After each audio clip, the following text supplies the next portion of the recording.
pada saat kehamilan anak keempat, di usia kehamilan 2 bulan, suami meninggal. Ketika ngelahirin sendiri itu kayaknya berat aja gitu. Jadi ngelihat bayi ketika lahir, cuman bisa mandang aja. Bayi aku udah lahir gitu, sendiri gitu, nggak ada yang, maksudnya kalau lihat orang-orang kan ketika lahir bisa berbagi kebahagiaan ya. Kalau aku cuman anak aku lagi dihandle sama dokter anak, cuman bisa lihat sendiri aja gitu di ruang operasi, itu aja sih. Ziarah, aku yang sama sekali nggak gimana-gimana, walaupun banyak orang yang mengatakan kamu nggak cemburu atau gimana gitu ya, karena kan datang ke mantan suaminya, tapi walaupun di ziarah dan sebagainya, tapi bagi aku kenapa harus cemburu gitu ya.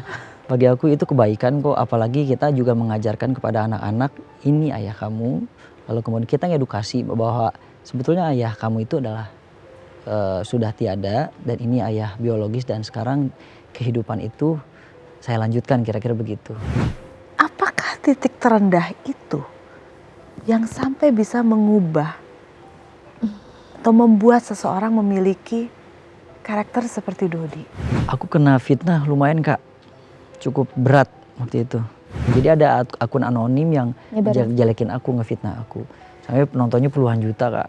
Dikeluarin dari boyband, dari label, komunitas semua yang ngeluarin aku juga. Habislah aku, nama aku saat itu.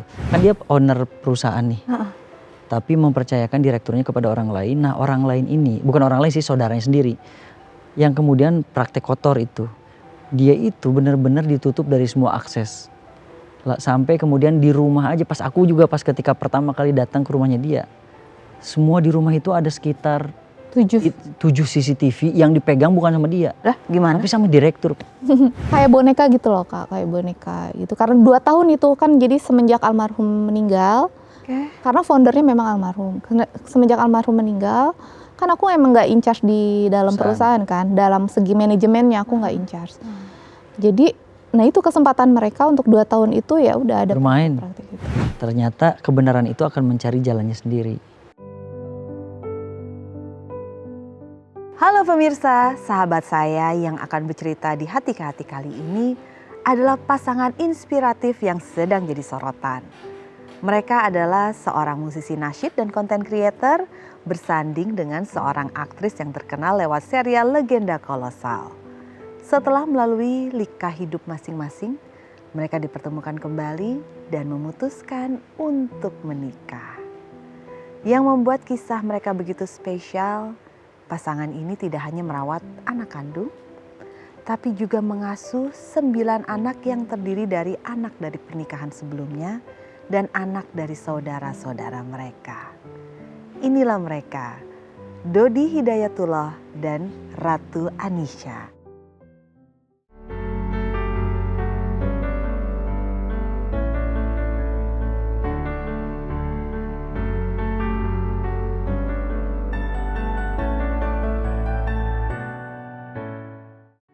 Apa kabar?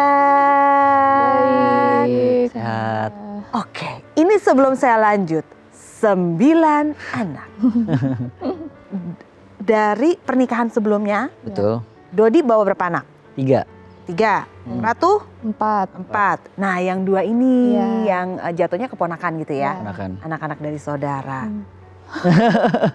Wow. Kapan rumah itu sepi? Kalau mereka yang pertama, kalau anakku itu lagi di bundanya, terus anak-anaknya dari Ratu lagi di neneknya, terus yang keponakannya juga keponakan itu lagi di neneknya juga. Iya. Itu baru sepi. Ratu ini kan terkenal lewat sinetron-sinetron Legenda Kolosal, ya. FTV juga banyak. Boleh dong ya, ini sebagai penyegaran memori lagi nih kalau kita ngomongin Ratu Anisha. Boleh nggak cerita awal karirnya dulu itu dimulai dari tahun berapa? Serialnya apa aja? Iya. Terus pokoknya sebelum akhirnya memutuskan Untuk fokus untuk berumah tangga, seperti apakah? Ya, jadi awalnya tuh di 2004 juga itu tuh awalnya tuh sebelum ditemukan sama bagian talent itu saya ikutan dulu ajang kayak gitulah, ajang-ajang apa ya model-model gitu. Nah, terus ditemuin sama talent salah satu PH. Dulu tuh sering banget lah, sekarang masih ada ya, masih sering banget orang tuh flashback ke Genta Buana. Iya, dulu aduh itu. ya itu. Itu setnya di Cibubur. Iya, kayaknya lu pernah ya, sempet ya? Pernah nengok, Oh, pernah nengok, tapi sampai terkejut ini mah satu negara yang berbeda. Studionya tuh di Cibubur. Iya. Tidak bisa diganggu gugat. Iya, betul. Itu 2004 awalnya. Kan awalnya tes kostum, terus tes make up, ternyata sama produsernya masuk nih cocok untuk karakter film-film kolosal, kan karena kan kerajaan-kerajaan, terus jadi permaisuri apa segala macam. Nah udah beranjak dari situ banyak filmnya kan, legenda-legenda, mulai tuh ada Misteri Dua Dunia dulu tuh ada programnya. Ada program yang Misteri Dua Dunia itu ada karakter namanya Nyi Blorong. Nah, karakternya Blorong, terus ada beberapa orang jadi untuk memerankannya, tapi saya terpilih tuh jadi peran utamanya Blorong. Nah dari situ mulai agak banyak jadi peran utama, terus beralih lagi dari film kolosal kan ke Misteri Dua Dunia, terus sudah legenda, terus ada film drama musikal dulu tuh, jadi yang disadur dari India gitu, terus jadi dangdut di ini. Nah dari situ dikontrak 5 tahun dari 2004 sampai 2009. Udah gitu 2010 awal-awal karena sudah habis kontrak, akhirnya 2010 coba-coba di tempat yang lain, tapi ternyata kayaknya belum berjodoh nih di tempat lain karena udah terlalu nyaman sama Genta. Yaudah deh, memutuskan untuk pulang kampung ke Bandung. Jadi akhirnya udah di Bandung aja deh, ya kerja di Bandung. Terus akhirnya ketemu sama suami yang sebelumnya, menikah, ya sudah tidak lagi di dunia entertain, fokus keluarga gitu. Mohon maaf, boleh kan ya nanti pernikahan sebelah. Bukan ingin apa, cuman ya pengen tahu aja ya jejak. Di pernikahan sebelumnya anak 4. Kalau tidak salah, yang saya dengar, suami meninggal pada saat itu lagi mengandung. Iya betul. Waktu itu usia kandungan berapa tuh? Usia kandungannya 2 bulan. Lagi COVID waktu itu 2021. Jadi yang paling kecil dari Ratu tidak pernah? Tidak pernah, iya betul. Berarti yang paling kecil dari Ratu itu umurnya berapa sekarang? Sekarang 3 tahun setengah lah. 3 tahun setengah itu ya. Oke. Betul. Baik. Nah setelah itu berapa lama kemudian dan bagaimana prosesnya ketemu dengan Dodi? Ini dia. Ya setelah itu karena merasa anak-anak masih pada kecil-kecil, sebelumnya tuh merasa mampu, ketika suami meninggal kayaknya bisa nih gitu ya, agak-agak yang sombong gitu kan, kayaknya nih nggak akan nikah lagi nih gitu. Kayaknya emang agak susah juga kan dengan usia yang ya lumayan, terus udah gitu anak 4, siapa sih yang mau gitu kan, dan nggak kepikiran untuk menikah lagi, jadi emang fokus aja kayaknya mau ngebesarin anak-anak sendiri nih gitu. Tapi ya itu ada ujiannya di mana ketika melihat anak itu kayak yang sedih aja gitu, karena kan kalau misalnya ada pasangan ketika anak mulai beranjak ada kelebihan, jadi mulai bisa apa tuh kan, kalau ada pasangan tuh kita sharing ya, ini udah bisa ini nih gitu ya, udah bisa ini. Aku tuh kayak yang sedih aja gitu ketika mulai yang kecil udah bisa kalau misalnya bahasa Sunda merangkak. Merangkak kan biasanya tuh senang kayak gimana ya, cuman ini kayak yang ya sendiri gitu, nggak ada partner untuk yang bisa sharing itu gitu. Terus udah gitu akhirnya satu waktu kok kayak nggak bisa ya, aku kayak malah jadi mengorbankan anak-anak untuk saya untuk kayak sering ninggalin anak-anak, karena ketika melihat anak-anak di rumah tuh kayaknya udah aja sedih gitu. Jadi saya lebih memilih untuk cari kegiatan di luar gitu.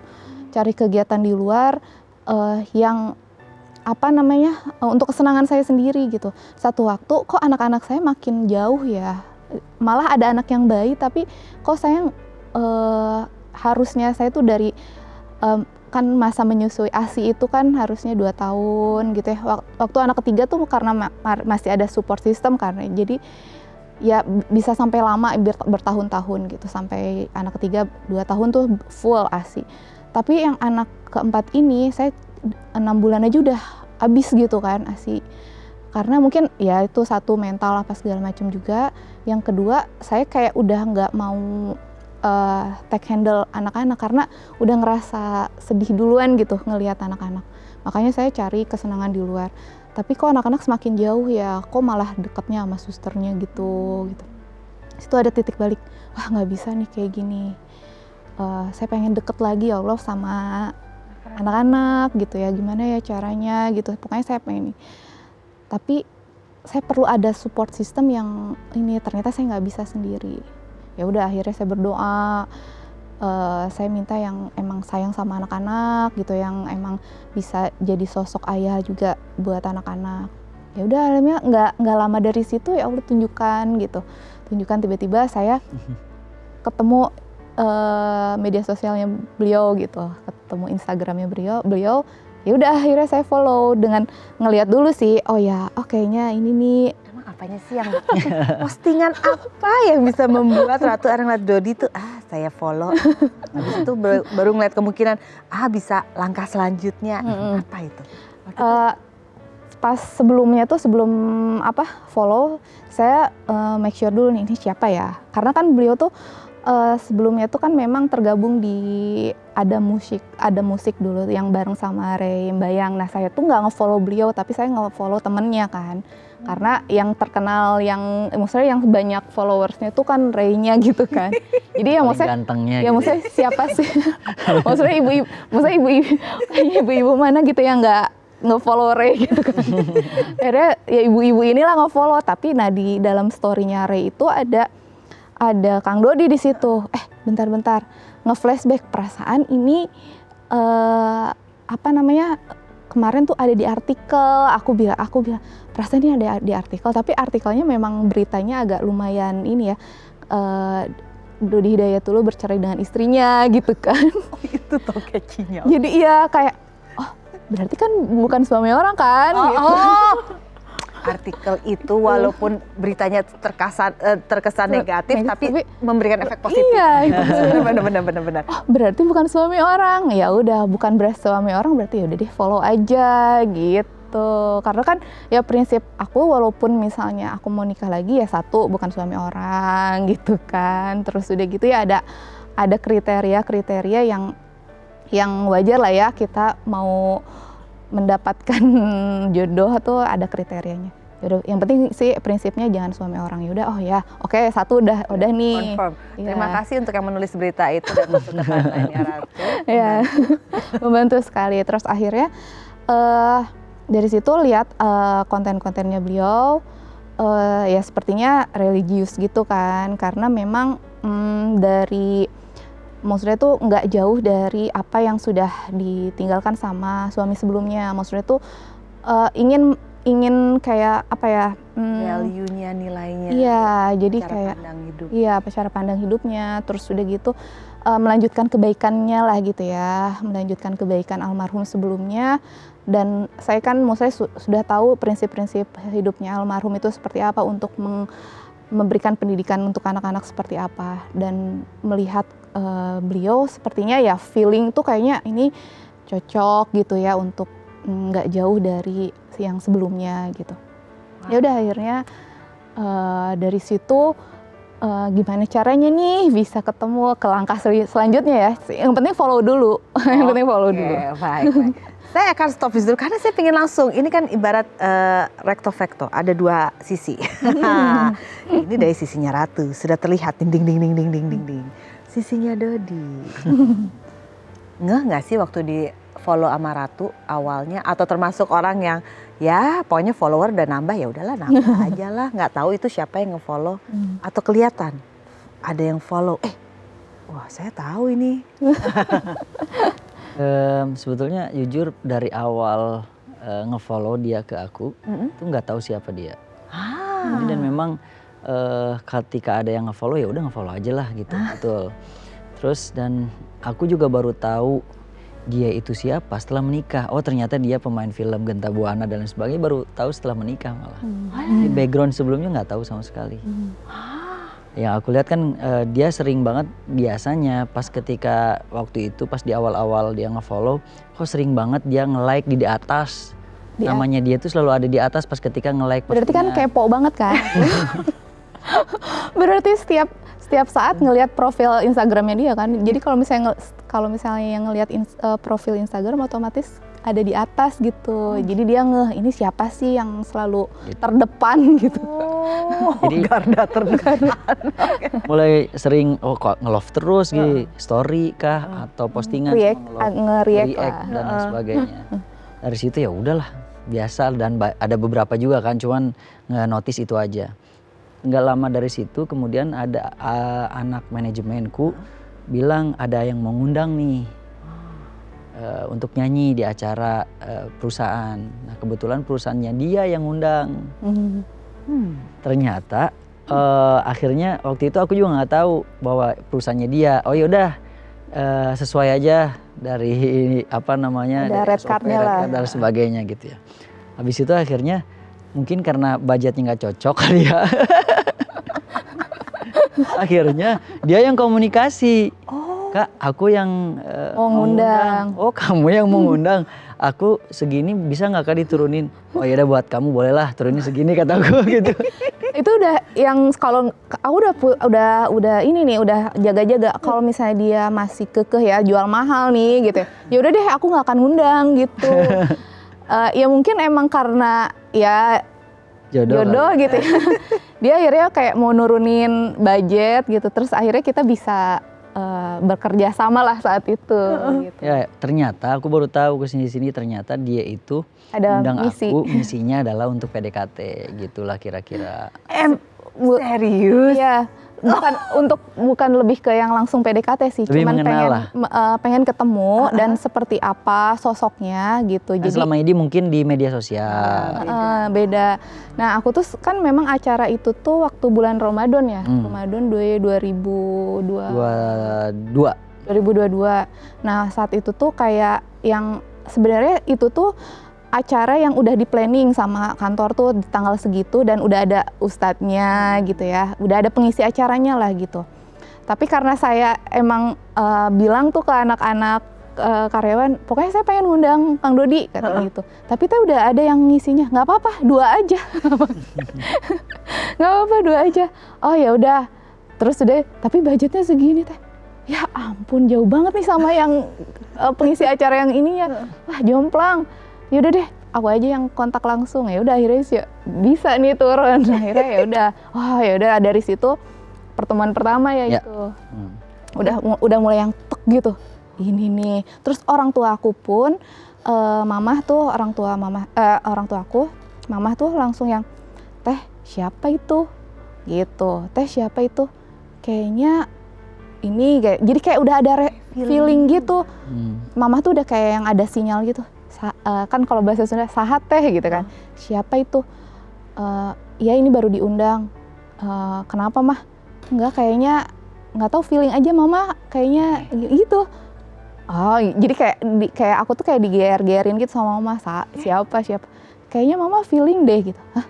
Gitu. Siapa sih? Ya, jadi kayak ya udah dari situ udah sih nggak ada kontak gimana.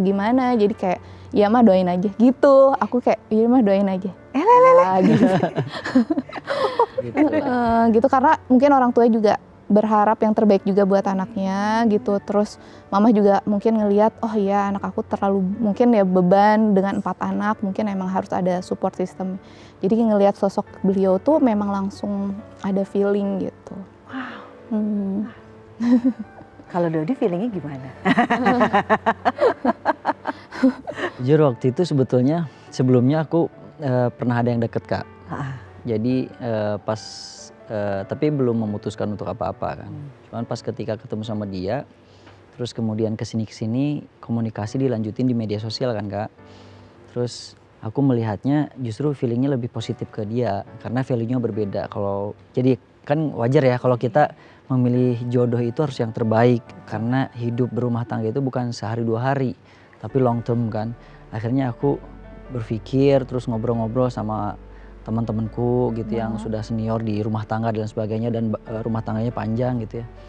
Akhirnya kata dia tuh dari rangkuman itu akhirnya aku memutuskan kayaknya ini deh yang terbaik buat aku gitu Kak. Karena beliau kan karena gagal pernikahan yang sebelumnya. Itu Kak, Nggak mau. belajar lah. Aku nggak mau lagi ya sama sebelumnya kayak gitu lagi gitu. Aku pengen bener-bener seumur hidup aku gitu. Kira-kira gitulah. Oke, apa yang berapa lama sih dari awal Ramadan 2022 sampai akhirnya memutuskan untuk menikah itu berapa lama? Nggak lama, mungkin sekitar 5 bulan ada nggak sih? 5 bulan lah. Kalau dari sisinya Ratu, kita bisa saling memahami ya pemirsa ya. Oke, memang struktur itu. Nah, ini kan menarik nih, karena Dodi pernah mengalami kegagalan. Biasanya orang yang pernah mengalami kegagalan tuh kehati-hatiannya dan kewaspadaannya itu jadi lebih agak ekstrim. Betul banget. Tapi 5 bulan ini kan buat banyak orang, kaget juga pastinya kan. Ini 5 bulan dari masa perkenalan loh. Iya kan? Bukan masa dekatnya, masa perkenalan. Betul. Apa aja list-list yang menjadi pertimbangan dan bagaimana prosesnya sampai akhirnya punya keberanian dan keyakinan yang sangat kuat untuk menikah? Aku setelah divorce sama sebelumnya dari 2000 pernah mengalami posisi yang gak percaya sama cewek udah. Karena bener-bener aku tuh 11 tahun Kak ngebangun rumah tangga, aku berjuang untuk anak-anak dan istri. Tapi akhirnya setelah 11 tahun ditinggalin gitu. Padahal aku sampai di pengadilan 1 sampai ke 5 aku mempertahankan, gak mau. Tapi ya mungkin karena udah gak mau lagi hidup sama aku, ya udah gak apa-apa lah. Itu cerita tersendiri yang kemudian aku bisa jadikan hikmah buat aku. Terus kemudian aku sempat yang posisinya aku gak percaya lagi sama cewek. Udah. Cuman beberapa temenku bilang, lu gak bisa sendirian, lu butuh temen gitu. Hidup ini memang kalau misalnya cowok kuat, bisa bebas dan lain sebagainya. Tapi gak bisa, lu butuh temen yang kemudian sehebat-hebatnya kita hidup tetap ada kosongnya gitu kalau kita tanpa pasangan. Akhirnya dari situ dipikirin iya juga. Terus aku kan memang sebelumnya juga sempat dekat sama seseorang, tapi ternyata pas ketika deket salah orang. Makanya kemudian pas ketika ketemu sama dia, oh ini aku salah nih. Jangan sampai aku kayak yang sebelumnya kan Kak. Jadi yang PDKT ke aku ternyata memang secara value aku menilainya kurang cocok lah sama aku. Sehingga pas ketika ketemu sama dia, ini yang terbaik. Makanya aku gak pengen dilama-lamain dengan yang sudah aku lihat dari sisi value lebih baik gitu. Itu sih. Apa value yang dimiliki Ratu sampai bisa membuka cara cakrawala memandang kehidupan menjadi berbeda seperti itu? Langsung terang benderang gitu ya. Langsung aha gitu. Aku ngelihatnya dia dewasa Kak. Karena aku pengennya menikah di pernikahan selanjutnya itu bukan lagi yang kayak ABG yang kemudian cita-citaan monyet dan lain sebagainya yang sedikit-sedikit marahan dan sebagainya. Aku ngelihatnya yang paling utama adalah kedewasaan. Dan aku melihat itu di Ratu. Sehingga belajar dari yang sebelumnya, maka kemudian yang bisa keluar dari itu semua permasalahan itu adalah ada di Ratu karena kedewasaannya dia. Oke, itu kan dilihat dari kepribadian, karakternya Ratu. Tapi nih, ya maaf ya, logika semua orang. Ekornya 4. Orang punya 1 anak aja, itu orang banyak pertimbangan. Betul. Ini anaknya 4. Bagaimana pandangannya? Aku Kak dulu pernah punya satu dream Kak. Dream aku itu ingin mengasihi anak yatim. Karena di agamaku siapa yang mengasihi anak yatim maka akan dia kasihi oleh Tuhan. Jadi mustahil ketika dia mengasihi anak yatim lalu kemudian ditelantarkan oleh Tuhan, itu nggak mungkin. Makanya dari situ aku pernah punya dream karena aku ngelihat ada temanku dia itu punya anak yatim sampai 30 anak yatim dan dia biayai semua. Dari uang dianya sendiri, nggak minta kemanapun. Dan ketika dia punya perusahaan, jadi ketika dia minta sama Tuhan tuh, ya Tuhan aku punya anak yatim di belakangku 30 nih. Tolong aku minta omset dalam bulan ini sekian M untuk menghidupi anak yatim. Reasonnya masuk akal juga, jangan sampai gini, kamu minta sama Tuhan, tapi kamu untuk apa sih? Untuk kehidupanmu sendiri. Kamu egois kalau kayak gitu. Makanya kalau kita mengasihi, maka Tuhan akan mengasihi gitu. Makanya aku juga pas ketika orang banyak yang ngasih tahu ke aku, Dod, beneran kamu mau sama Ratu? Dia kan di belakangnya ada 4 gitu. Tapi bagi aku itu anak yatim. Gak mungkin kalau misalnya kita mengasihi anak yatim, kemudian Tuhan biarkan begitu aja. Itu aja sih Kak. Dan yang keponakan aku pun yang 2 anak ini pun kan memang juga, kan? Anak almarhum kakak aku 2 juga dan itu laki-laki. Jadi kakak aku tuh laki-laki kan. Jadi 2 anak ini juga yatim.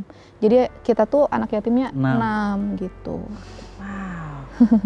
Ini benar-benar kita tidak pernah tahu apa rencana semesta terhadap kita ya. Betul. Kalau dituliskan di atas kertas, pasti orang rasa kok bisa? Dan ternyata bisa. Saat Ratu sudah menyadari posisinya, saya tidak bisa sendiri. Saya memerlukan seorang pendamping dengan gambaran seperti ini yang cocok untuk anak-anak saya. Dilalah, muncullah sosok Dodi. Yang setelah melewati begitu banyak hal-hal yang kurang menyenangkan, akhirannya menemukan satu pencerahan. Mungkin lebih tepatnya kayak ketemu missing blanknya. Nah itu dia. Sama-sama sedang berjalan dan mencari satu tujuan yang sama. Tapi perjalanannya akhirnya mempertemukan untuk menjadi satu rangkaian yang indah. Wow. Ini mohon maaf dulu, tapi saya ada satu fase kehidupan yang tidak banyak orang alami dan Ratu alami. Kalau nggak keberatan, saya ingin mengetahui adalah pada saat kehamilan anak keempat, di usia kehamilan 2 bulan, suami meninggal. Itu bagaimana melanjutkan proses keadaan yang pada saat itu? Pastinya berat ya, berat.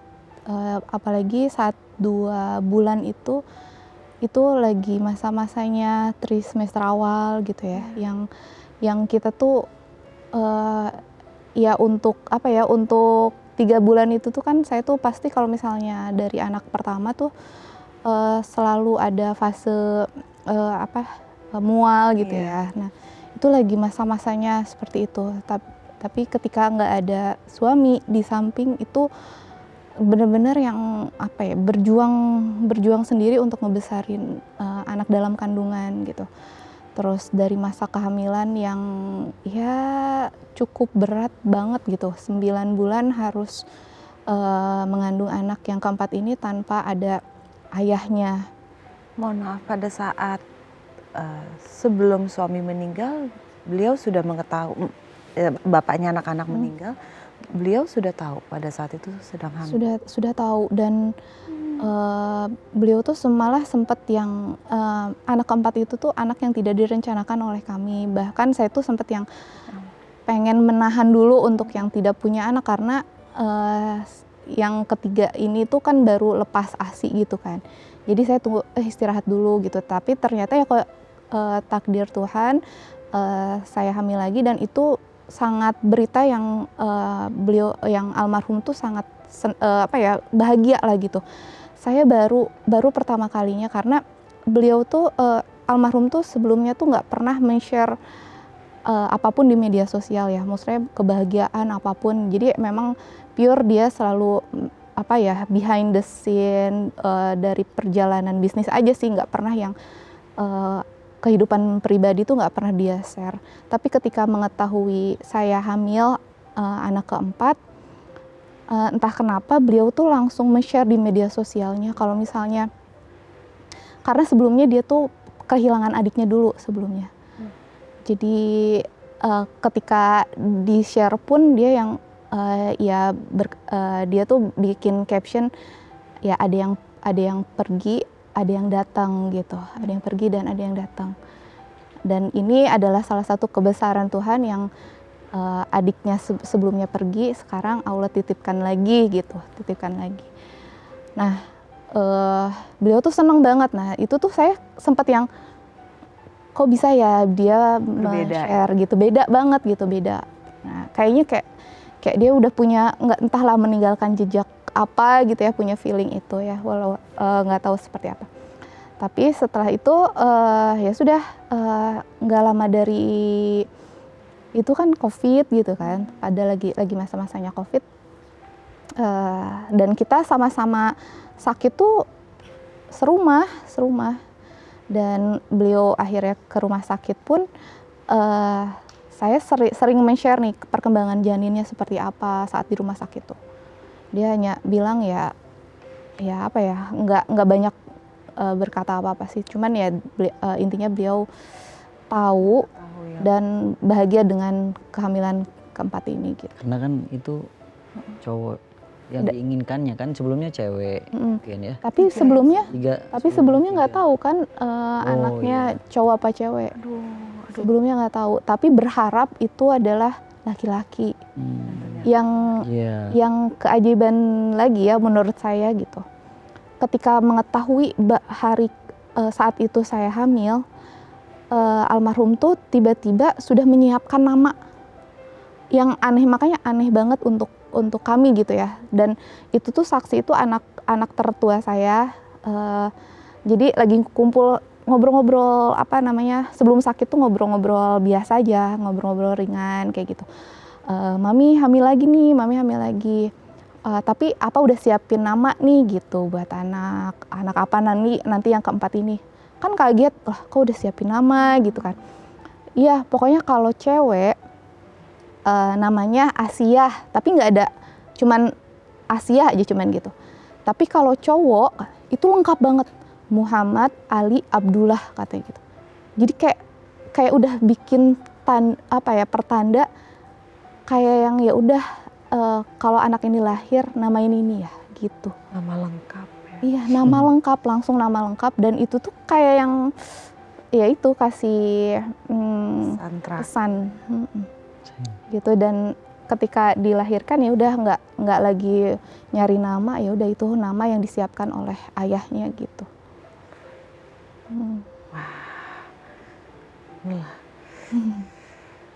Melahirkan sendiri, membayangkan kehidupan bersama dengan 4 anak-anak yang masih kecil tanpa adanya pendamping hidup. Adakah trauma dari momentum itu yang membuat dirimu tuh berbeda dibandingkan Ratu Anisha sebelum almarhum?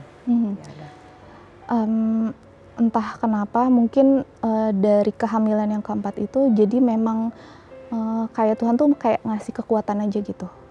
Tuhan tuh kayak ngasih kekuatan, kayak yang sebenarnya tuh kalau misalnya menurut pandangan orang mungkin kayaknya kasihan banget gitu lihat Ratu Anissa itu ya.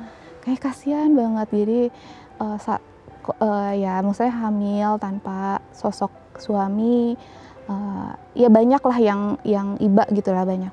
Tapi entah kenapa Allah tuh kayak menguatkan gitu. Jadi Tuhan tuh menguatkan banget ketika menjalani dari tiap bulannya. Bahkan karena kan saat itu otomatis saya menjadi kepala keluarga di keluarga kecil itu gitu kan. Dan saya menghandle semuanya dari segi kerjaan apa segala macam. Dan biasanya dari hamil ke anak pertama sama ketiga tuh kayaknya tuh kalau saat ada pendamping tuh kayaknya tuh kayak ogo tuh kayak Lepas santai ke. Iya santai, terus udah itu kayak yang manja gitu. Manja kan, kayak misalnya biasanya tuh hamil tuh selalu pengen pengen ngidam gitu ya. Ngidam gitu ya. Ada masa-masanya ngidam kan dari anak satu sampai anak ketiga. Nah kalau anak keempat ini tuh entah kenapa kayak yang Tangguh aja. tangguh aja, kayak nggak bawa sesuatu gitu di perut tuh, kayak yang kuat aja, kayak nggak banyak ngeluh gitu, terus nggak ada ngidam-ngidamnya gitu, jadi kayak yang strong aja, nggak yang manja gitu, enggak. Jadi kayak yuk dibawa kerja ke sini, kayak nggak bawa beban apa-apa gitu. Jadi emang Tuhan tuh menguatkan aja gitu. Jadi nggak kerasa sampai akhirnya wah udah masaknya gitu untuk melahirkan. Tapi di situ dikasih apa ya, maksudnya keputusannya seperti apa ya, karena sebelumnya dari anak pertama sampai anak ketiga itu ada pendamping dan didampingi gitu ya, masa lahirannya ini gimana nih gitu. Kalau pas sendiri ya udah saya memutuskan untuk akhirnya sesar gitu. Itu juga sesar juga akhirnya kan mental juga kan, karena di ruang mau masuk ruang operasi aja kan sendiri. Sendiri di situ, pas sendiri itu udah sempet yang nangis dulu di ruangan operasi tuh. Sempet yang nangis ya. Apa ya namanya, ya Allah, ya misalnya mampukan saya gitu kan, karena ya nggak ya, ketika ngelahirin sendiri itu kayaknya berat aja gitu, berat. Di ruangan yang mau masuk ruang operasi itu kan kita ada ruang transit dulu, itu kan ruang operasi tuh dingin banget gitu kan, gak ada kan, biasanya kalau ada pendamping kan kita bisa gimana gitu. Terus saya makasih, akhirnya ya udah di situ ya udah harus berjalan gitu, harus mudah-mudahan kasih keselamatan. Akhirnya ya udah masuk ruang operasi sendiri aja, semuanya serba sendiri, gak ada yang dampingin sama sekali, semuanya sendiri. Dari mulai bius, dari mulai jadi ngelihat bayi ketika lahir, cuman bisa mandang aja bayi aku udah lahir gitu sendiri gitu, nggak ada yang, maksudnya kalau lihat orang-orang kan ketika lahir bisa berbagi kebahagiaan ya. Kalau aku cuman ya, anak aku lagi dihandle sama dokter anak, cuman bisa lihat sendiri aja gitu di ruang operasi, itu aja sih. Dan itu aja udah mental udah berat. Terus ya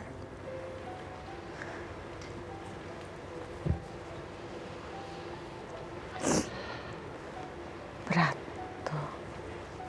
Adakah efeknya di kamu setelah itu? Hubungan kamu dengan anak-anak, bagaimana rasanya? Saya tidak terbayang sama sekali, tapi saat pulang membawa bayi yang harusnya ini menjadi satu berita baik, yang kebahagiaan yang di-sharing di rumah. Di rumah ya syukurnya anak yang ketiga ini benar-benar yang mungkin mereka ya jiwanya masih pada bersih gitu ya. Mereka itu malah menjadi kebahagiaan tersendiri aja gitu ketika adanya adik, anggota keluarga baru di rumah, jadi menambah lagi kebahagiaan yang lain di sisi lain ya. Maksudnya walaupun ada yang kurang gitu, tapi mereka ketika saya pulang bawa adiknya ya antusias ya, loncat-loncat, gitu lah, loncat-loncat, dan mereka seneng aja sih, polosnya mereka ya, seperti itu. Dodi udah pernah mendengar cerita ini sebelumnya? Pertama kali dengar cerita ini dulu tuh apa yang ada di hati Dodi? Jujur aku banyak yang bilang kan sebetulnya mah bahwa kebaikan suaminya dia kan, ternyata suaminya dia itu teman-temannya, temanku juga. Aku baru tahu ternyata.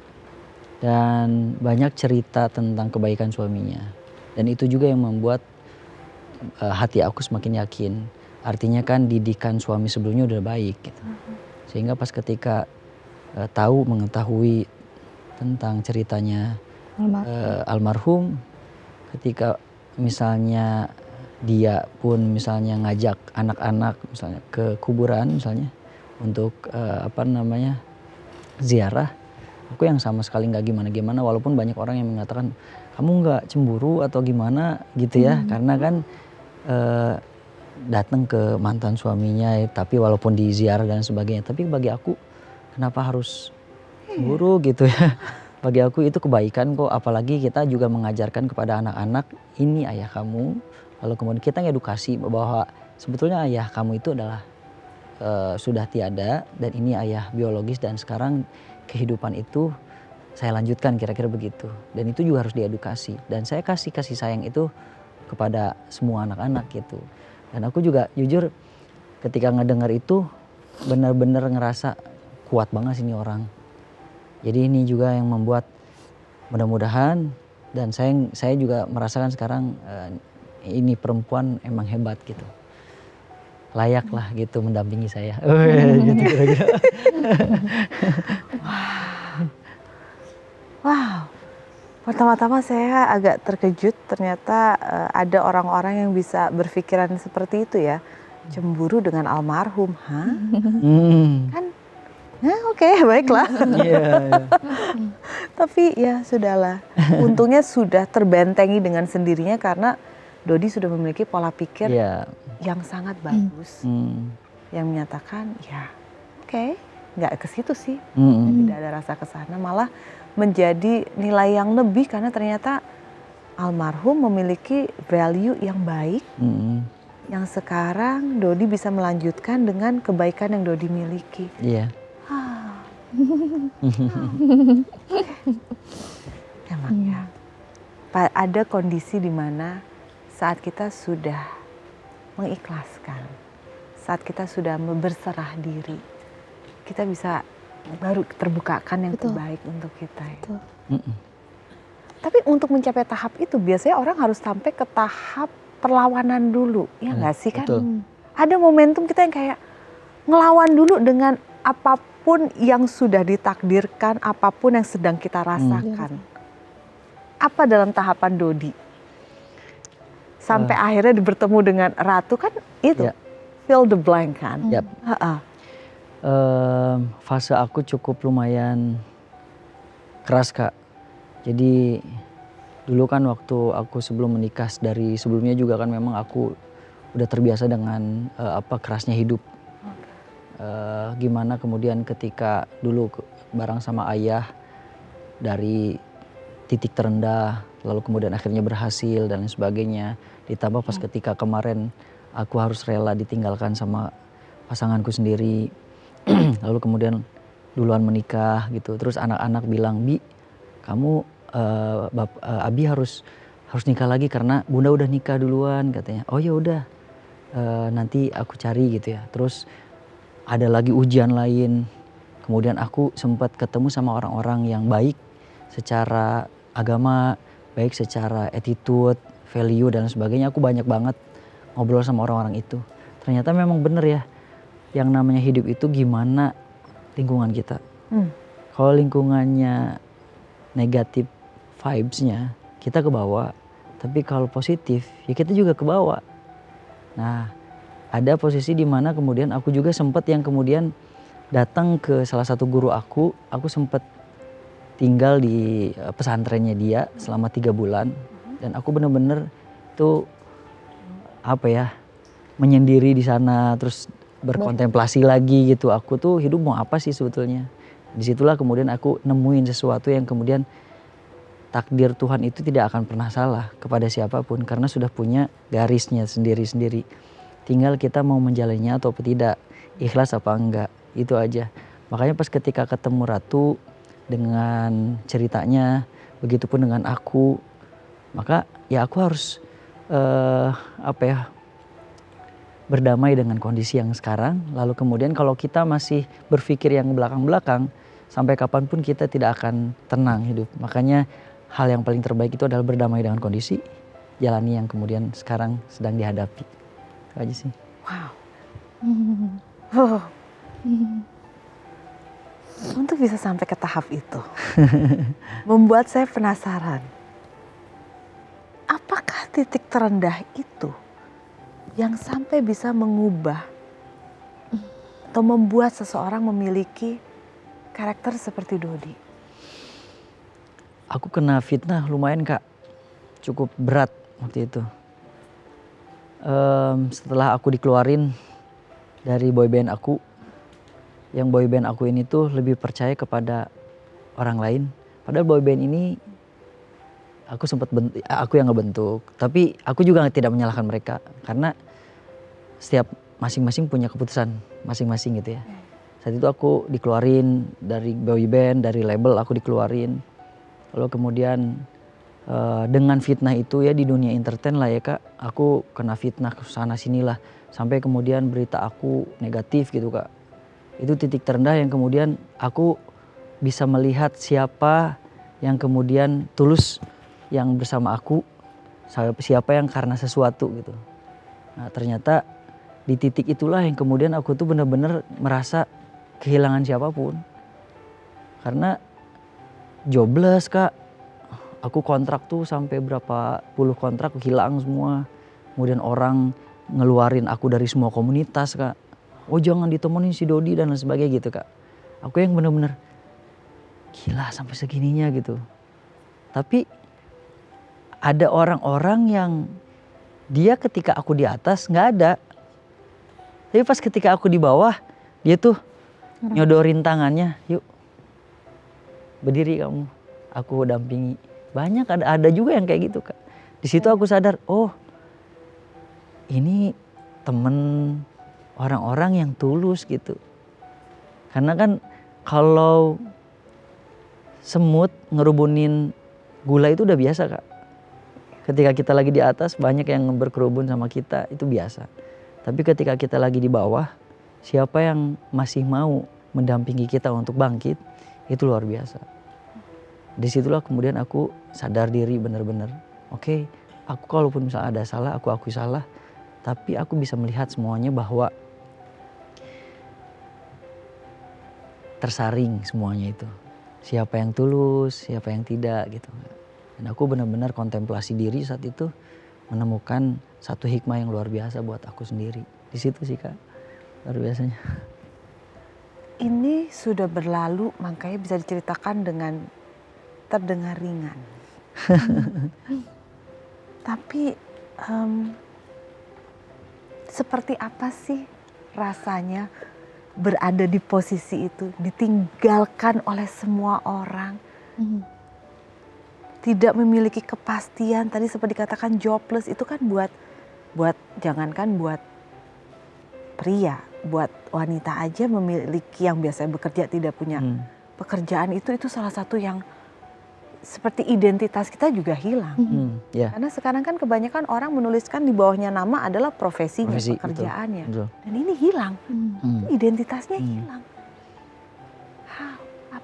Jika boleh sharing, bagaimana sih rasanya berada seperti jangan amit-amit, mudah-mudahan kita jangan pernah sempat ada di posisi seperti itu. Tapi agar kita ketahui bersama seberapa gelap sih keadaan itu.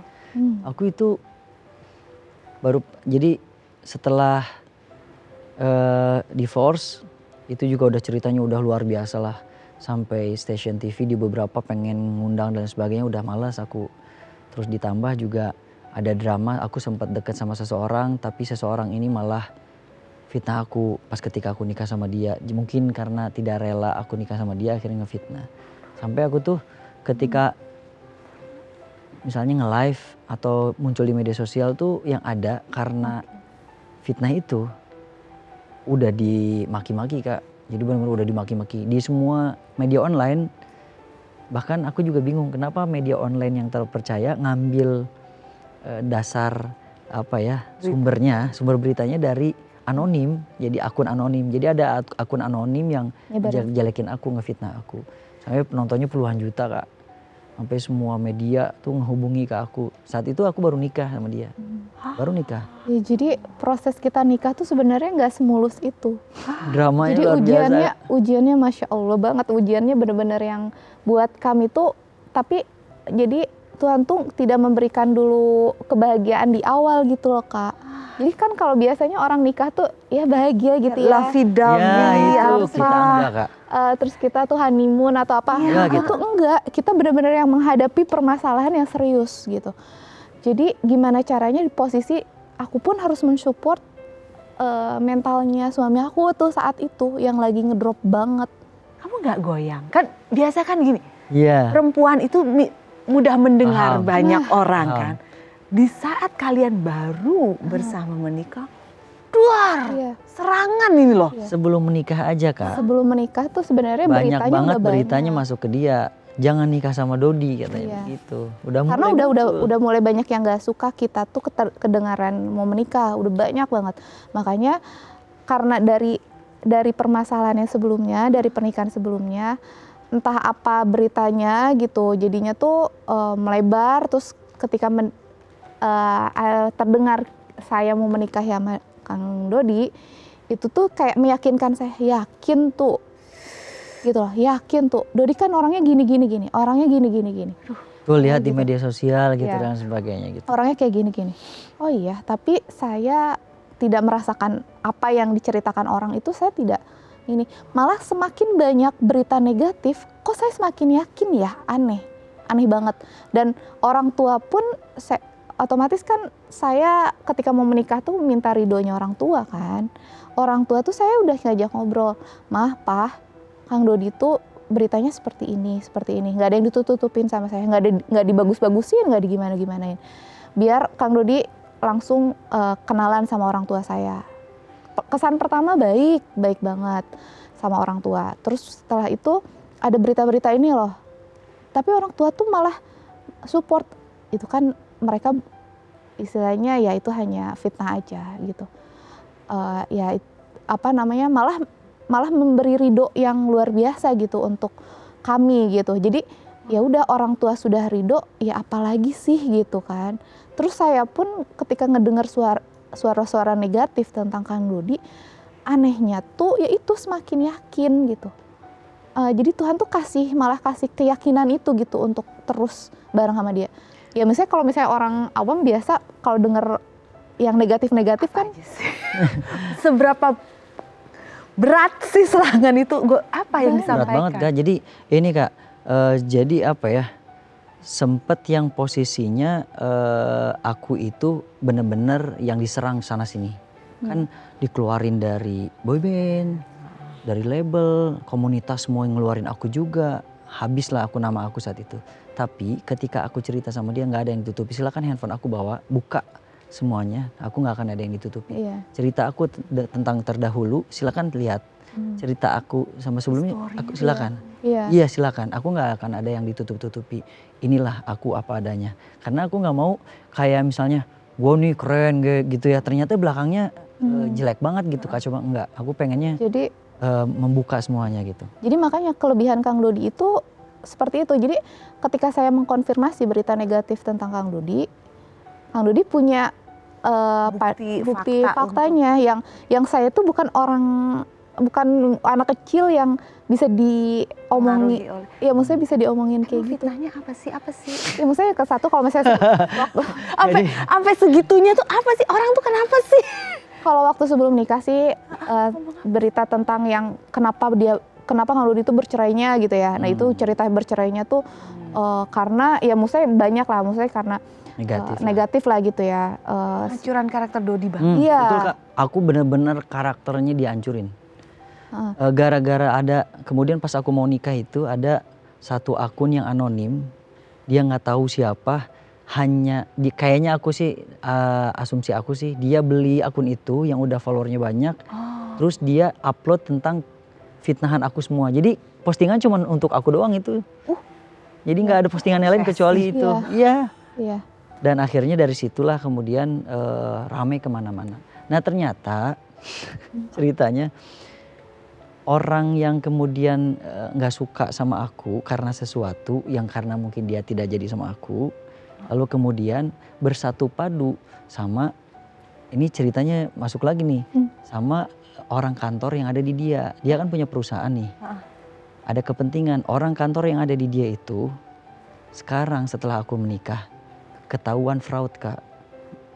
Jadi ada kepentingan bahwa kalau nikah sama aku, Ratu tidak bisa lagi ditutup-tutupi untuk tahu semua perusahaan itu ada boroknya kayak gimana gitu. Jadi ancaman bagi siapapun gitu Kang Dodi tuh. Jadi masuk ke kehidupan aku yang tadinya orang-orang tuh sesantai itu bisa ngebohongin aku. Karena kan saat itu kondisi aku tuh emang tidak sekuat itu. Kuat tuh dalam arti ya udah menjaga kehamilan aja ya, menjaga kehamilan dan lain-lain. Tapi untuk dari segi luarnya itu nggak kuat. Maksudnya tuh rapuh lah untuk apalagi untuk ngurusin urusan kantor, fokus ke anak-anak. Jadi adalah yang memanfaatkan kondisi aku di kantor itu, jadi sesantai itu orang-orang kantor bisa praktek-praktik yang kotor gitu. Nah ketika mengetahui aku mau nikah, itu adalah ancaman bagi orang-orang yang melakukan praktik-praktik itu. Jadi ya udah kolaborasi, wah dramanya luar biasa Kak. Luar biasa Kak. Jadi emang jadi bikin pusing kan. Ya pokoknya intinya tuh ujiannya banyak. Jadi kita tuh dipersatukan bukan bahagia dulu, tapi itu hikmah. Tapi hikmahnya itu kita yang akhirnya jadi semakin kuat gitu. Untuk saling itu ketika fitnahan itu keluar, kita saling menyemangati dari hari ke hari. Fitnahan tiba-tiba di akun itu tiba-tiba ada fitnahan lagi yang benar-benar membunuh karakternya Kang Dodi banget sampai aku nangis. Kang Dodi yang menguatkan itu ada kali 6 bulan kita tidak bermain media sosial karena takut ketika awal nikah tuh kita udah tidak simpan media sosial, hapus dulu gitu Kak. Hapus dulu media sosial, kita fokus aja sama mental kita gitu. Karena memang kolaborasi Kak, jadi orang yang tadi itu yang orang yang nggak jadi sama aku, kolaborasi sama orang kantornya dia. Bayangin Kak, dia itu kan dia owner perusahaan nih, tapi mempercayakan direkturnya kepada orang lain. Nah orang lain ini, bukan orang lain sih, saudaranya sendiri, yang kemudian praktek kotor itu. Dia itu benar-benar ditutup dari semua akses. Sampai kemudian di rumah aja, pas ketika pertama kali datang ke rumahnya dia, semua di rumah itu ada sekitar 7 CCTV yang dipegang bukan sama dia. Lah gimana? Tapi sama direktur. Iya jadi emang kayak boneka gitu loh Kak, kayak boneka gitu. Karena 2 tahun itu kan jadi semenjak almarhum meninggal, karena foundernya memang almarhum. Semenjak almarhum meninggal, kan aku emang nggak in charge di dalam perusahaan kan, dalam segi manajemennya aku nggak in charge. Jadi, nah itu kesempatan mereka untuk 2 tahun itu ya udah ada bermain. Praktik gitu. Nah begitu, sampai kalau misalnya ada orang yang mau laporan nih, ketahuan nih, dia simpen satpam di rumah supaya suruh pulang dia. Jadi ketahuan dari CCTV gitu, sampai begitunya dia. Ya. Dulu. Ya ujian lah luar biasa. Nah yang fitnahan itu sih kita benar-benar yang 6 bulan itu saling menguatkan Kak. Nah dari situ. Hebat. Ada posisi di mana aku juga nggak pede untuk bernyanyi Kak. Jadi udah nggak pede lagi untuk naik panggung, nggak pernah ada posisi itu karena udahlah aku nggak berani lagi deh. Udah pokoknya karakter dia udah bener-bener yang hancur banget lah. Jadi akhirnya tapi aku gimana caranya nyemangatin kalau mau nutup berita nggak bisa kita tutup berita ya maksudnya tuh ya nggak bisa diam. Nggak bisa itu orang udah punya niat jahat untuk memberikan berita yang fitnahan itu yang emang membunuh karakternya Kang Dodi. Ya udah aku semangatin kita tutup dengan karya aja. Kita tutup dengan karya. Gitu. Tapi Kak, akhirnya sekarang itu kebuka semua. Berjalan waktu. Orang akhirnya ngelihat ternyata kebenaran itu akan mencari jalannya sendiri. Sekarang orang ngelihat bahwa oh itu nggak benar. Ternyata oh begini, oh begitu. Malah yang jadi netizen yang selama ini maki-maki minta maaf Dodi, begitu.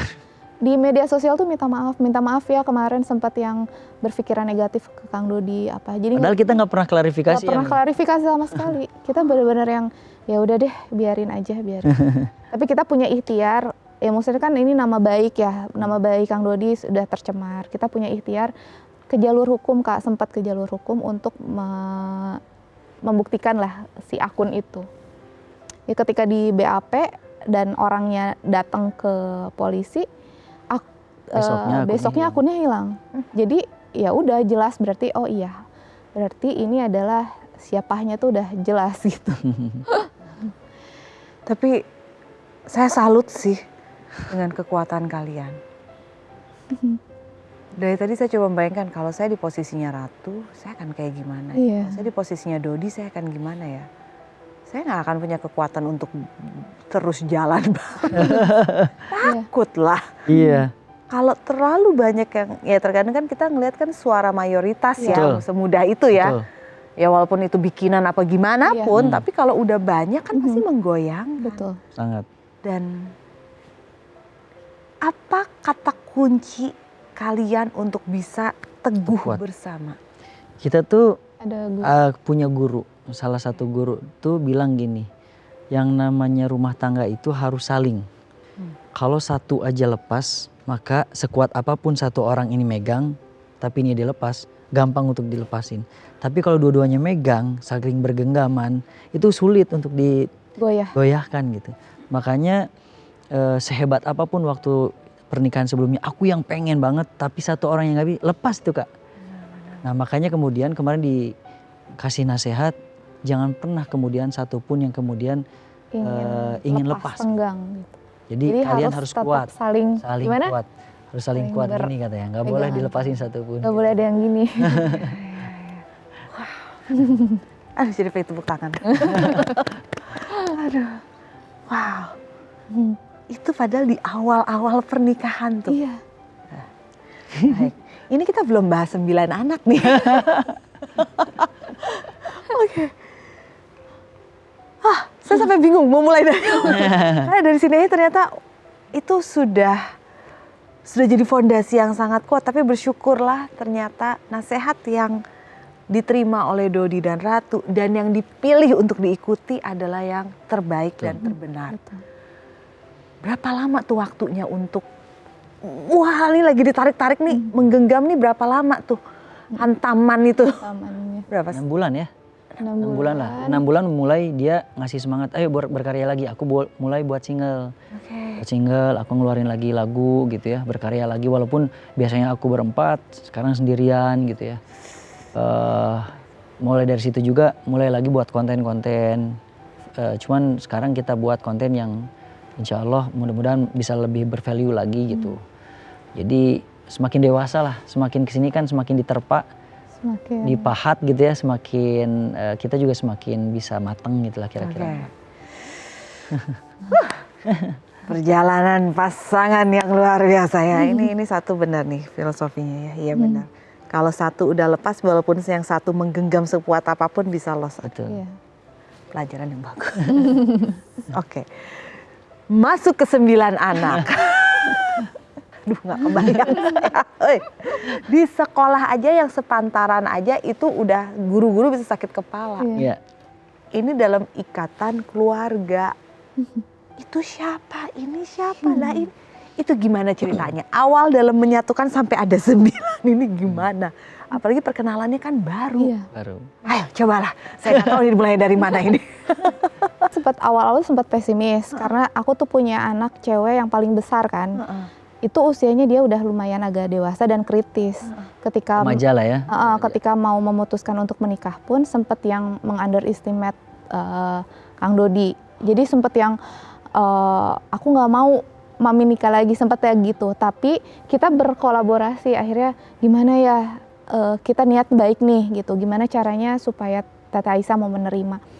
Akhirnya kita ke Bunda Erina ya, jadi ada salah satu sekolah anak, diajak ngobrol, akhirnya pecah tuh ya.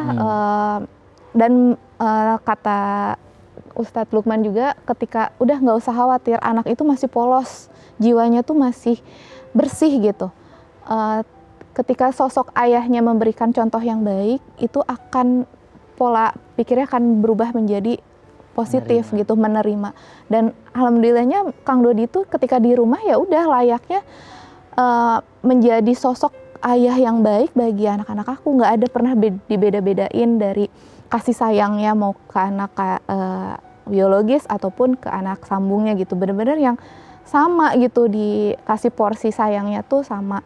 Jadi anak pun bisa merasakan itu kan. Jadi makanya cepet banget untuk menyesuaikannya.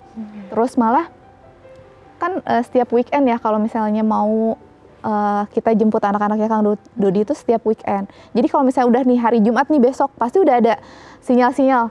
Kita jemput ya Teteh Adifa sama Duha kita jemput ya, nanti kita main di rumah kita gitu. Jadi kalau weekend tuh pasti rame. Jadi kalau hari biasa ya biasa aja gitu kan. Mereka pada sekolah gitu.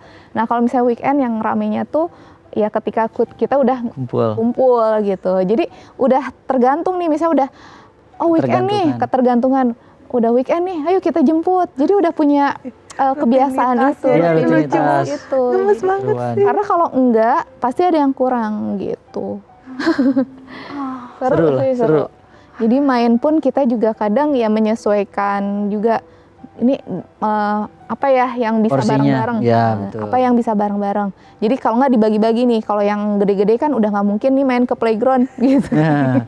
Jadi ada waktunya untuk yang besar, ada waktunya yang kecil gitu. Jadi atau misalnya kita lagi bareng-bareng, ya udah yang kecil-kecil main ke playground.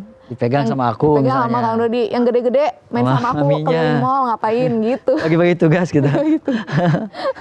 Sebentar. Cukup nggak sih satu mobil jalan bareng? Nah makanya kita itu pakai mobil yang besar Kak. Jadi ada yang 4 row gitu loh. Astaga, udah kayak tour ya? Iya bener. Jadi emang aku tuh kita sengaja beli mobilnya tuh emang yang besar buat biar bisa keangkut semuanya. Itu nggak kebayangnya persiapan mau jalan itu tentengannya. Iya. Apalagi kalau mau holiday ya, mau misalnya nginep, kita tuh udah udah bawa koper segimana gitu. Jadi barang itu satu mobil sendiri. Nah, rumah anak-anak baru bareng sama kita, mobil sendiri gitu. Ini kayak lagi show ya? Iya betul. Tapi kita juga suka tugasin. Oke. Kasih tanggung jawab. Kakak Rafael jagain adiknya yang ini ya.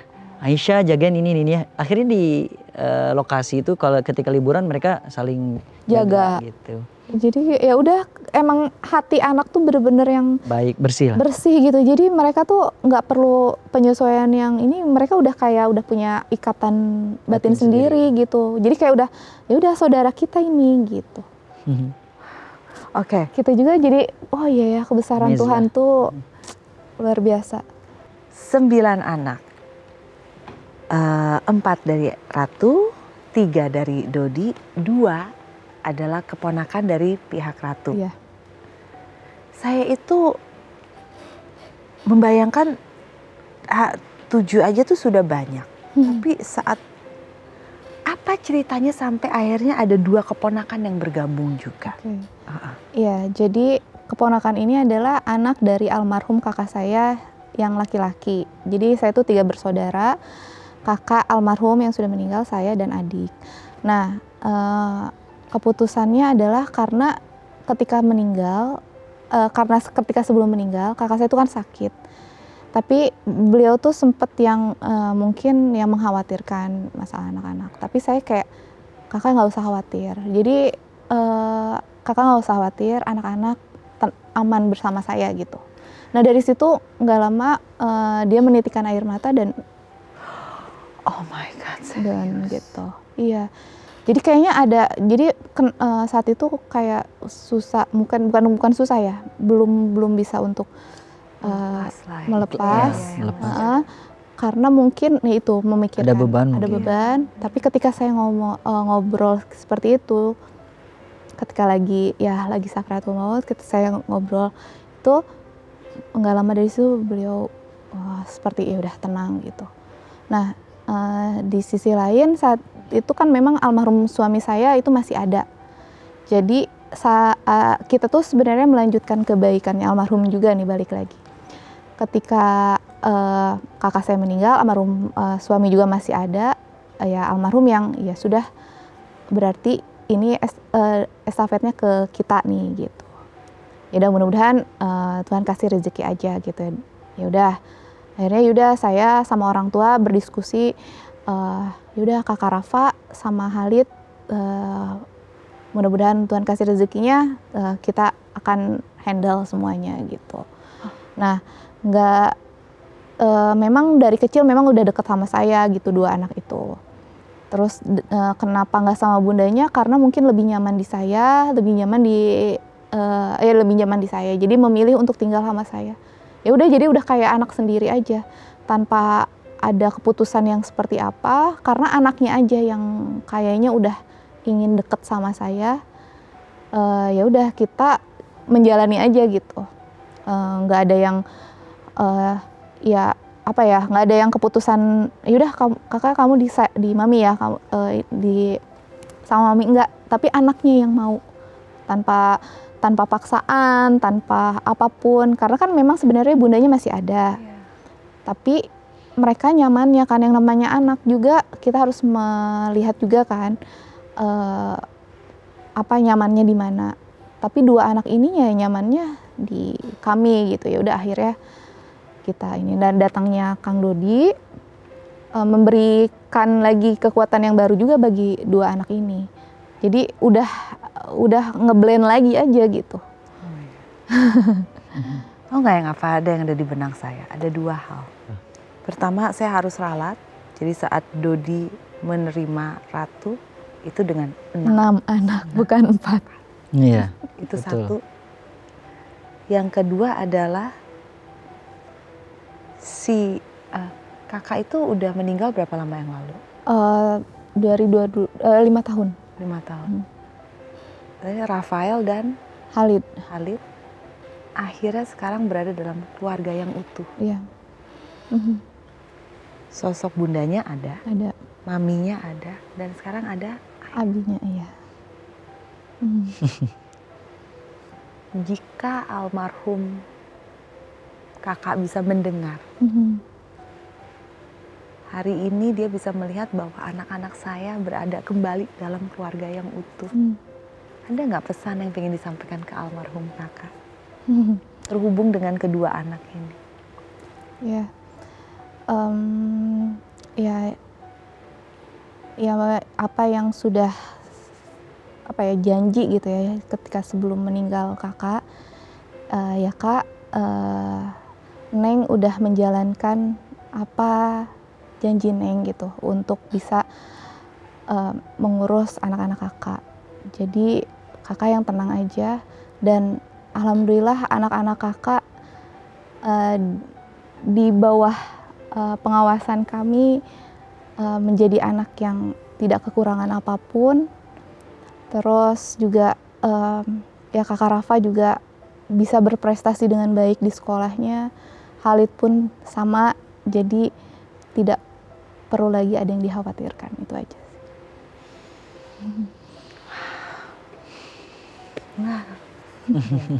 Luar biasa. Oke. Maaf. Usia Ratu berapa, usia Dodi berapa? Kita seusia kak. Sama. Usianya 39.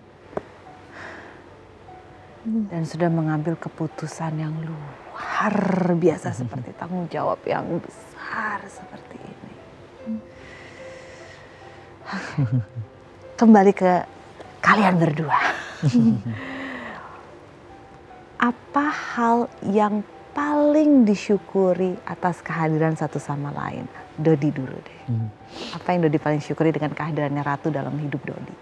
Jujur sebetulnya, dulu sebelum aku menikah dari yang sebelumnya, jadi pas waktu aku masih lajang, aku tuh punya dream sosok kriteria perempuan yang aku akan nikah itu ada di Ratu sebetulnya. Oh ya. Cuman waktu itu kan karena aku jomblo, terus kemudian teman-teman aku udah pada nikah, ketemu sama yang sebelumnya, mungkin ini takdir Tuhan, yaudah jalani aja gitu. Jadi pas ketika aku ketemu sama dia, kok kayak dulu aku pernah buat kriteria yang kemudian itu ada di Ratu, dan aku syukuri itu sekarang. Mungkin Tuhan itu nyimpen dulu kak, dengan cerita sekian belas tahun, lalu kemudian bertemu dengan sosoknya, mungkin begitu saja dia begitu. Dan itu yang aku syukuri sampai saat ini. Dan ada di Ratu semua. Bisa jadi juga kitanya yang lagi dipamper, kita yang lagi dipersiapkan. Betul. Untuk menerima sosok. Betul. Wah. Dari Ratu. Iya, sangat-sangat bersyukur sih. Karena beliau adalah sosok yang bisa menerima segalanya segala macam kekurangan saya dan segala macam yang ada di saya, baik itu anak-anak. Karena yang disyukuri sekali adalah visi dan misi kedepannya ketika kita untuk melanjutkan kehidupan yang berikutnya adalah sama gitu. Kita punya visi dan misi yang sama. Jadi kita nggak yang neko-neko ya, ingin mengejar sesuatu obsesi apapun, enggak. Tapi kita menjalani sebaik mungkin peran kita masing-masing gitu. Dan alhamdulillah didukung dengan adanya Kang Dodi, semua yang memang menjadi visi dan misi aku di kehidupan ini itu kita bisa bareng-bareng gitu. Itu yang disyukuri banget. Jadi nggak ada banget untuk yang apa ya, kita clash gitu ya, masalah aku maunya gini, Kang Dodi maunya gitu, enggak. Tapi kita kok bisa ya bareng-bareng sama-sama satu misi gitu. Jadi aku tuh bersyukur aja gitu punya Kang Dodi gitu.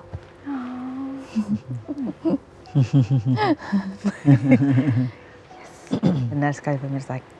Kita mungkin waktunya tidak seperti yang kita harapkan.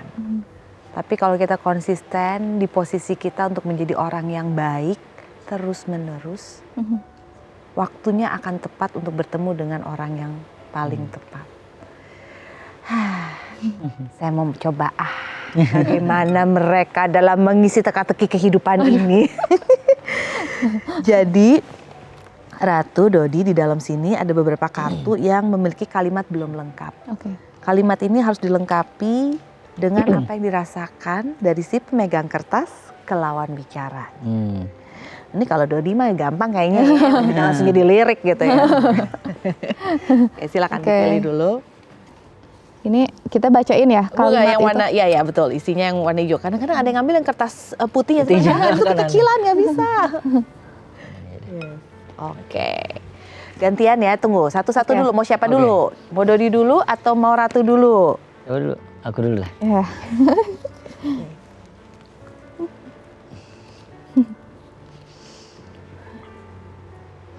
Oke. Silahkan dilengkapi. Apa itu baca? Terima kasih karena kamu selama ini menjadi pendamping hidup aku yang terbaik dunia dan akhirat. Amin. Amin, amin, amin. Ya kok.